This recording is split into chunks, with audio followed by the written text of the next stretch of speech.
오늘 우리는 주님을 가까이 하기를 원하고 또 주님의 은혜를 힘있기를 원하고 우리가 주님을 만나는 귀한 최고의 은혜를 누구나 다 사모합니다. 그런데 내 자신이 하나님을 얼마나 가까이 하고 있는가? 내가 지금 하나님이 얼마나 나를 지금 가까이 하고 나를 계시는가? 이것을 한번 좀 궁금하게 생각해 본다면 과연 내가 하나님과 지금 가까이 마음이 하나님이 나와 함께 가까이 지금 내가 살고 있는가 할 때 우리는 부끄럽기가 짝이 없을 것입니다. 그런데 우리는 오늘 본문을 통해서 감동적인 하나님의 말씀을 보면서 가슴이 뭉클해집니다. 그것은 내가 주님을 찾기도 전에 주님이 나를 찾아오신다는 사실. 할렐루야.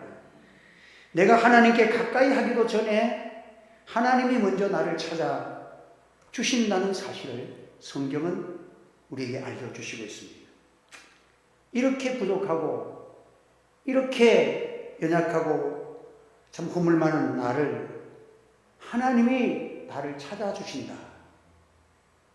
아무런 나는 공로가 없고 아무런 하나님 앞에 내세울 만한 것이 없는데도 불구하고 하나님이 나를 택해 주셨고 하나님이 택해 주신 하나님의 자녀이기 때문에 나를 사랑하시고 나를 만나 주시고자 우리를 찾아오시는 하나님, 그 예수님을 오늘 우리에게 나타내 줍니다. 이 말씀이 여러분에게 큰 은혜와 위로와 힘과 소망이 되기를 주님의 이름으로 축원합니다. 하나님이 오늘 본문에 있는 이 한 사람을 우리 주님이 찾으신다는 것, 그 한 사람이 나를 가리키는 말씀이기도 하는 것입니다. 하나님이 찾으시는 사람 중에는 분명히 그 하나님은 우리를 다 찾으시지만 하나님을 만나서 하나님 앞에 큰 은총을 힘입는 이 자가 누구냐? 그 자의 심령은 무엇인가 갈망하는 자, 지푸레기라도 찾고 싶은 심정, 아무도 나를 돌아보지 없는데 한 사람이라도 나를 좀 도와줄 사람이 있었으면 좋겠는 너무도 고독하고 외로운 그 사람. 그런데 그 갈급하고 그 고독하고 그 외로운 한 그 사람을 주님은 알고 먼저 그 사람을 찾아주시는 주님. 그래서 은총에는 일반 은총이 있고 특별 은총이 있습니다. 일반 은총은 하나님을 믿는 자나 안 믿는 자나 동일하게 하나님이 베풀어 주시는 은혜예요. 하나님은 가뭄에 비를 주실 때에 너는 나쁜 놈이니까 너희 밭에는 비를 안 주겠다. 이렇게 하지 않잖아요. 하나님이 비를 주실 때는 악인이나 성인이나 누구에게나 다 비를 주시고 햇볕도 다 동일하게 주시고 우리가 마시는 이 산소 공기도 하나님이 일반 은총으로 누구에게나 살인 강도에게도 동일하게 그 은총을 베풀어 주시는 하나님이십니다. 그러나 특별 은총은 예수님을 믿음으로 말미암아 우리가 구원을 받고 새 생명을 얻고 영원한 인간이 풀 수 없는 죄의 문제, 인간이 영원히 어떻게 인간이 한 번 살다가 끝나고 허무한 인생으로 끝나느냐? 아니다. 영원한 생명이 있고 하나님 인간을 본 하나님의 형상대로 지음받은 우리에게는 영원한 생명이 있다. 우리가 영원한 이 문제를 해결받고 구원 얻는 이 특별한 은총을 하나님이 우리에게 주신 겁니다. 오늘 저와 여러분은 이 은총을 받은 자인 줄 믿으시기 바랍니다. 하나님 앞에 나와서 우리가 예배드리는 거, 이거 보통 은혜인지 아세요? 제가 처음 방송에서 개척했을 때에 어떤 분이 자유시장에서 우리 아는 분이 교회를 안 다니시는 분이야. 근데 11조를 보내. 줘. 우리가 11조를 우리에게 보내는 거예요. 그래서 왜 보내느냐? 교회로 오시라니까. 자기는 교회가 너무 좋은 건 아니에요. 근데 교회가 자기는 무서워서 못 들어가겠대. 교회 가면 참 공무원이 있고 있는 것을 아는데도 자신은 무서워서 못 들어가. 그러면서 너무 좋은 곳이기 때문에 자기는 11조는 보내. 하나님이 까마귀를 통해서 엘리야를 먹이시듯이 그런 역사도 우리가 있었어요.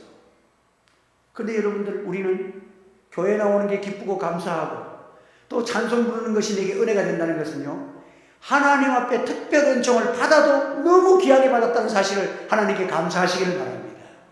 내가 이 큰 은총 받은 자들이야.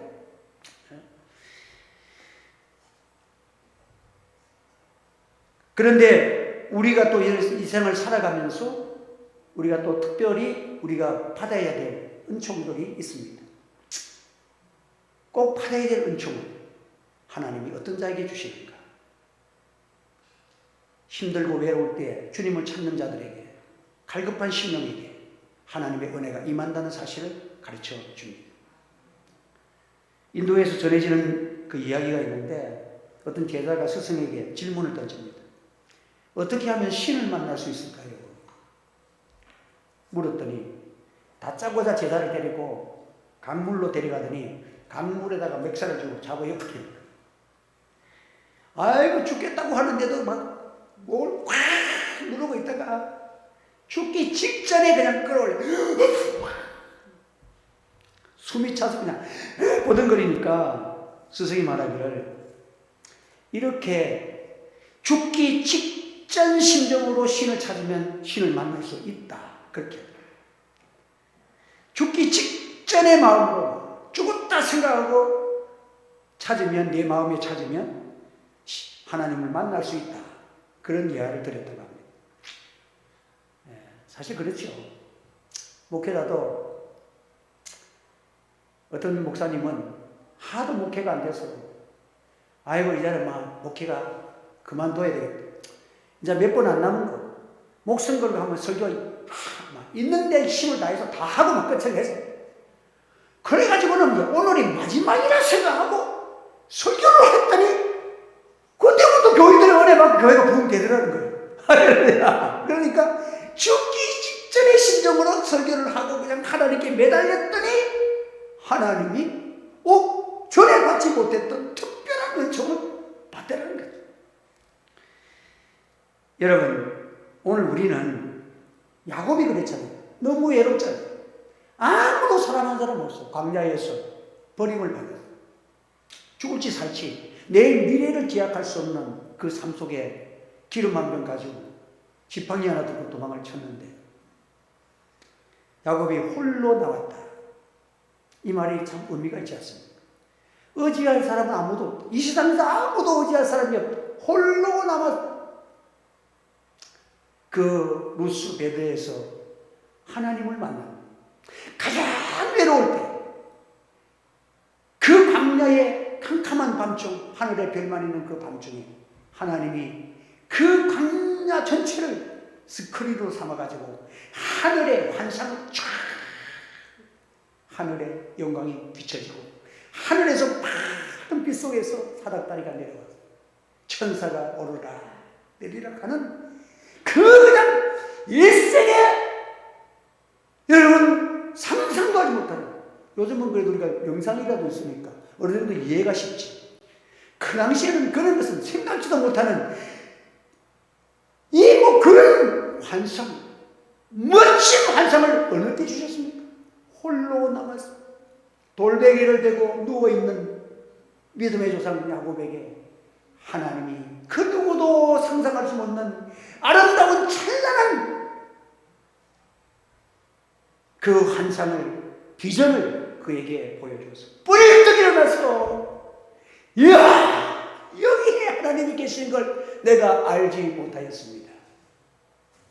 여러분, 은혜 받고 여러분들이 이런 고백과 은혜를 하나님 앞에 체험되기를 예수 이름으로 축원합니다.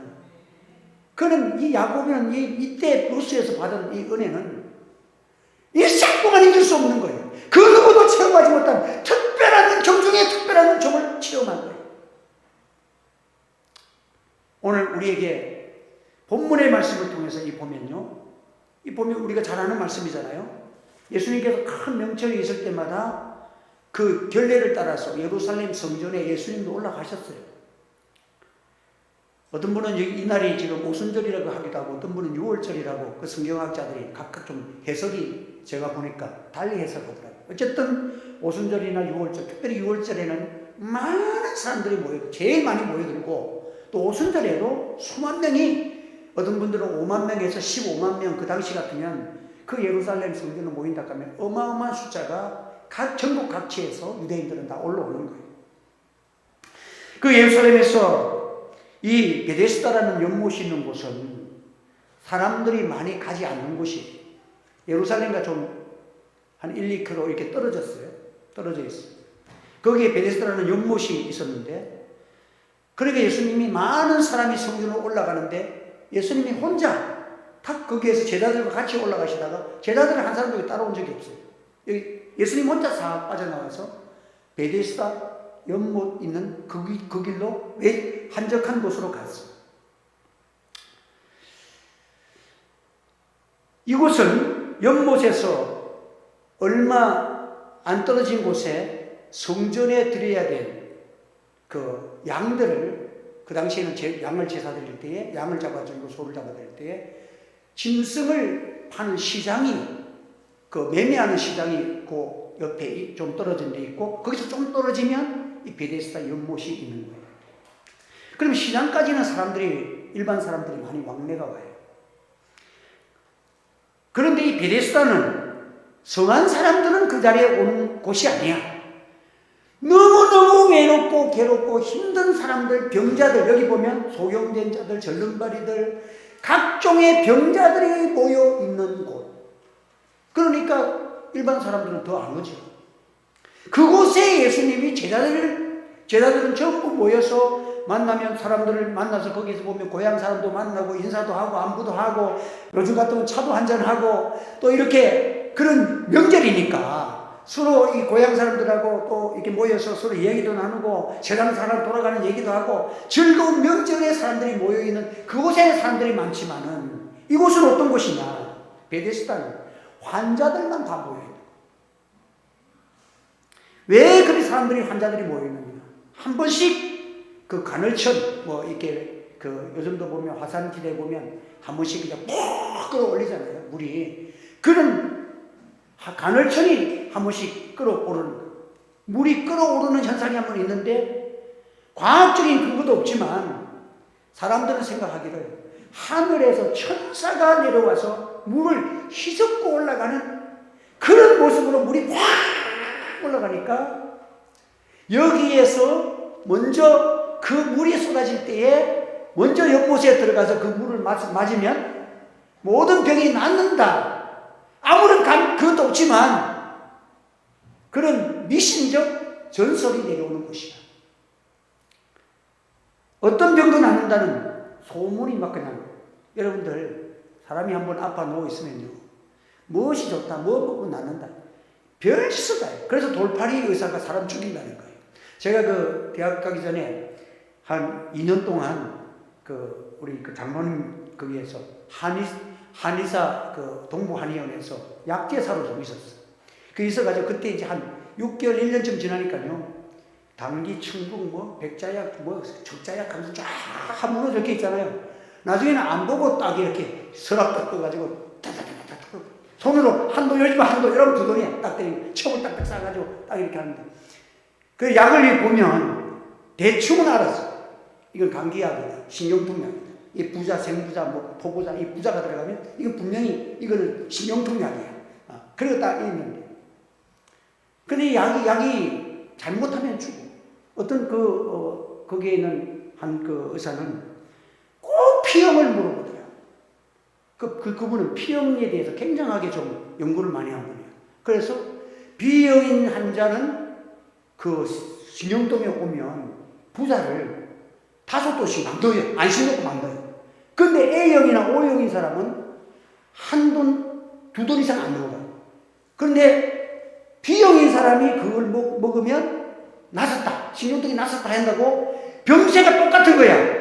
근데 이 사람 5돈 주면 A형인 사람이 O형인 사람은 얼굴이 새까맣게 다 잘못하면 죽어. P형에 따라서. 우리도 사람이 넣거든 P라도 AB형이 있고 B형이 다르잖아요. 그럼 P형은 B형은 다 받아도 괜찮은데 오염은 반응이 죽잖아요. 그러니까 이런 그 피형에 따라서도 다 다르더라고요. 그러니까 돌팔이 의사가 야, 저 사람과 똑같은 병이네. 그래서 그 약을 줘다 주면 부자를 5돈 는 먹으면 이 사람 죽는 거야. 그 참 이 미신이라는 것도 막 그 사람들 말 들어보면 아프면 이거 보면 잘못하면 큰일 나는 거예요. 그래서 병원 의사에게 약은 약사에게 가야 돼. 참 병난다는 소문을 듣고 그 당시에 사람들은 보면 뭐 병원이라는 게 없으니까 가족, 친지, 동료 부축을 받아가지고 그것에 몰려들었어요. 연못의 내기퉁에 있는 기둥아리에서 어느 한 구석에 사람들이 자기를 데려다 올 사람이 없으니까 평생 동안 한 번 거기 묵고 어쩌다가 거기 왔으면 이제 거기 살다시피 동냥하고 주면 먹고 38년 된 병자 안전뱅이가 거기에 있는 거예요. 천사가 내려와서 희석기를 기다리는데 데려다 줄 사람이 없어서 한없이 기다리기만 하는 세월이 38년. 이곳은 건강한 사람은 가지 않습니다. 그러니까 환자들만 있으니까. 그것에 뭐 여러분들 진병에 효자 없다고 자기 가족 식구들 있으면 혹시 뭐 한두 사람이 와가지고 데려가려고 있는 게 몰라도 남의 사람 챙길 그런 것이 없잖아요. 이런 한적한 곳에 그것에 모인 모든 사람들은 인생의 끝머리에서 혹시 모르니까 혹시 거기 물이라도 한번 맞으면 나았다고 소문이 있으니까 한번 나아보면 어떻겠는가 하는 그런 끝판을 가지고 살아가는 사람들만 모여있는 곳이에요. 제자들이 그곳에 알지도 못하는 그곳에 예수님이 홀로 찾아오셨다. 그리고 그 중에서 한 사람에게 다가가서 예수님은 하나님의 아들로서의 역사를 나타내신 그 한 사람이 누구느냐? 예수님이 물어서 네가 낫고자 하느냐? 이게 큰 소리로 물은 게 아니에요. 저 구석에 있는 사람이 찾아가서 작은 소리로 너 낫고자 하느냐? 이 한 사람이 말하기를 나를 못에 넣어줄 사람이 없어요. I have not a man. 한 사람도 나를 데려갈 사람이 없고 나에게는 사람이 한 사람도 없어요. 도울 수 있는 사람이 한 사람도 없는 38년 된 병자. 단 한 사람이 없어서 환자들 중에서도 거기 있는 사람들은 끝판, 마지막 인생의 끝판을 보고 살아가는 그 인생들 중에서도 가장 고독한 그 한 사람, 홀로 제일 구석에 앉아서 하늘만 쳐다보고 있는 그 사람에게 주님이 그를 주목하고 다가오셨어. 허리를 굽혀 네가 낫고자 하느냐? 사람이 없어요. 그 한 사람이 내가 너 한 사람이 되었어. 너를 위로하고 너를 도와줄 그 사람이 찾아왔다. 여기에 내가 왔지 않느냐? 그에게 예수님이 누구시냐? 예수님은 가장 외롭고 고독한 자, 꼭 한 사람이 필요한 절실한 그 사람, 그 사람에 대해서 그 문제를 보시고 아시고 그 수많은 병자들 중에서 가장 고독하고 외롭고 그 심령이 한 사람만 있어도 하는 그 갈급한 심령에 주님이 오셨다는 거예요. 목회자는 그래서 고독을 잘 즐겨야 성령 받습니다. 고독함이 있어야 됩니다. 하나님 앞에서 주님이 아니면 나는 아무것도 아니고 주님, 이 문제 주님께서 해결 안 해주시면 안 됩니다. 이 고독한 마음이 있을 때에 주님을 만나는 것, 참 이것이 우리의 간증이에요. 내 힘으로는 이제는 도저히 안 되는 그 환경 속에서 한 가닥의 소망, 한 사람이 필요한 그 한 사람, 우리 주 예수님이라는 사실을 여러분 우리가 믿고 살아가는 거 감사하시기 바랍니다. 합니다. 그 한 사람 예수님이십니다. 굳게 잡으시기 바랍니다.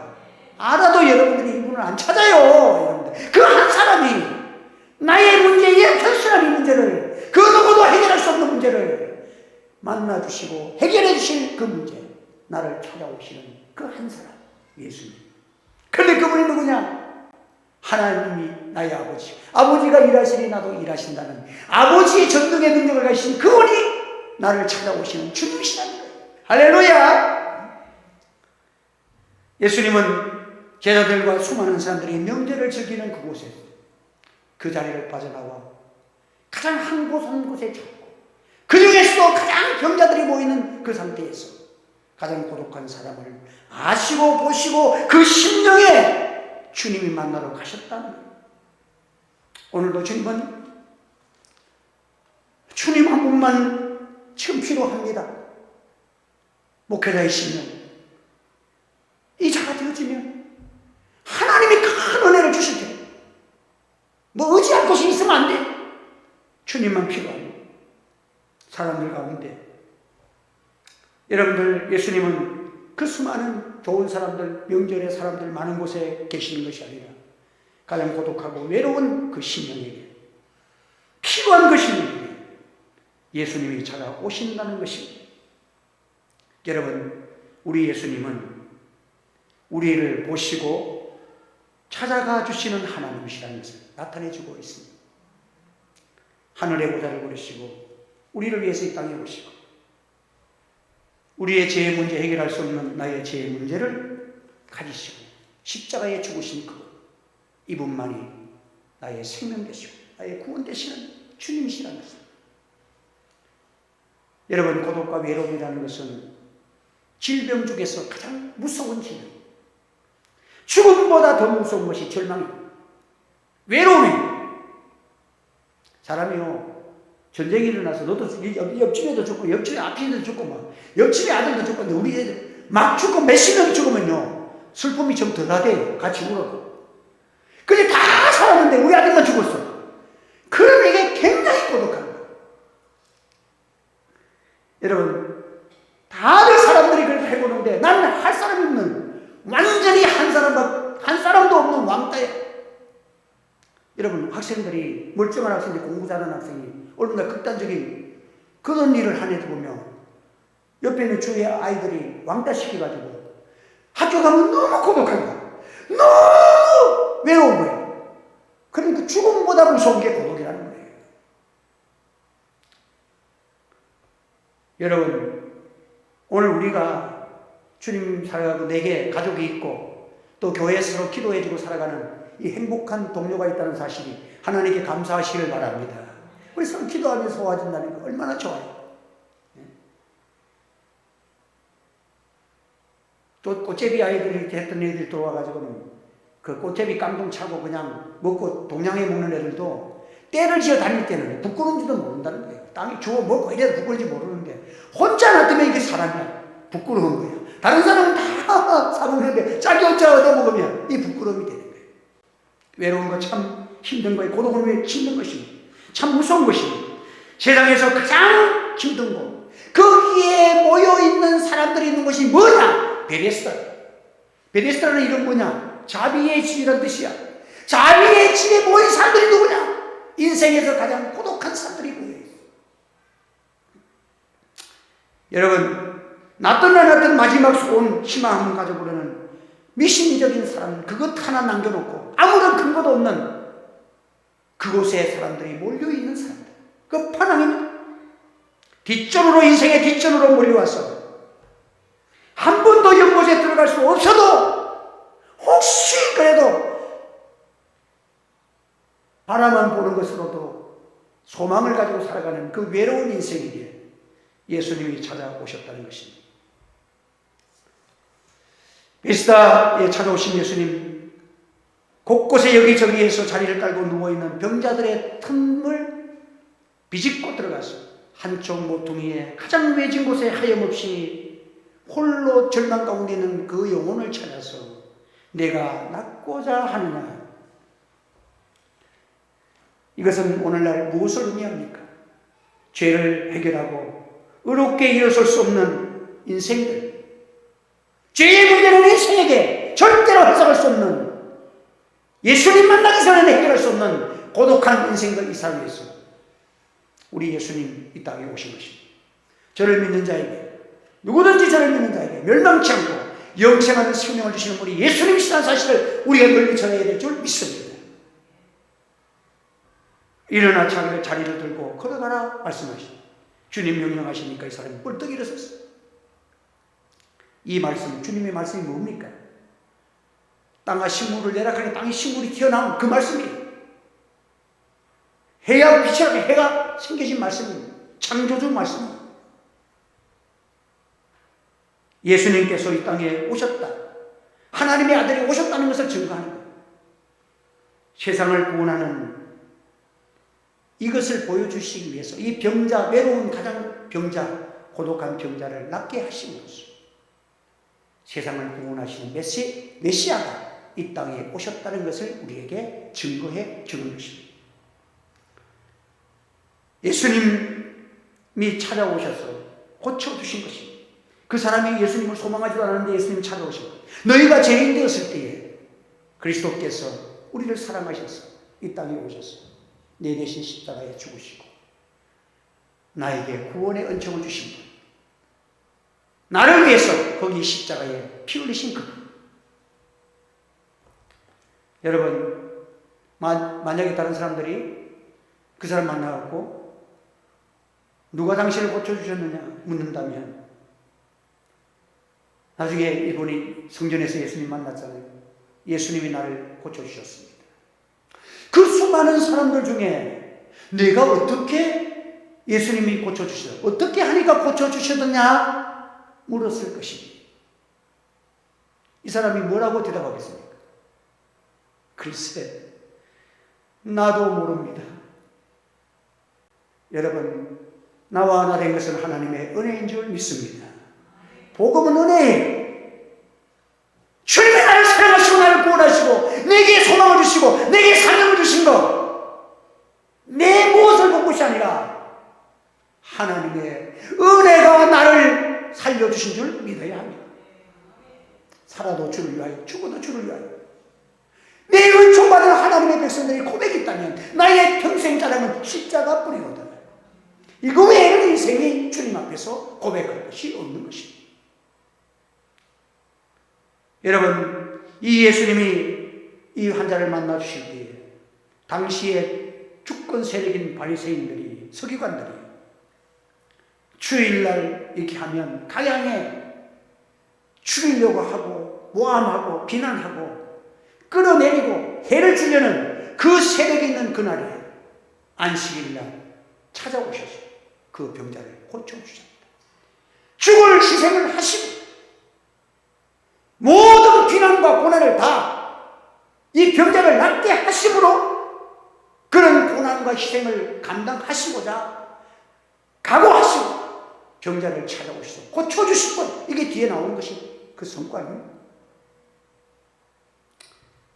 여러분, 이 38년 된 병자, 세상에서 소망이라는 일도 없고 인생의 날개가 다 좌절되고 꺾이고 찢어지고 좌절 고통을 맛보는 그 10년에 죽음 앞에서 마지막 죽기 직전에 생명이 끝날 때까지 한 가닥의 소망을 가지고 있는 그 10년에 무리동할 때마다 나를 데려갈 사람이 한 사람도 없습니다.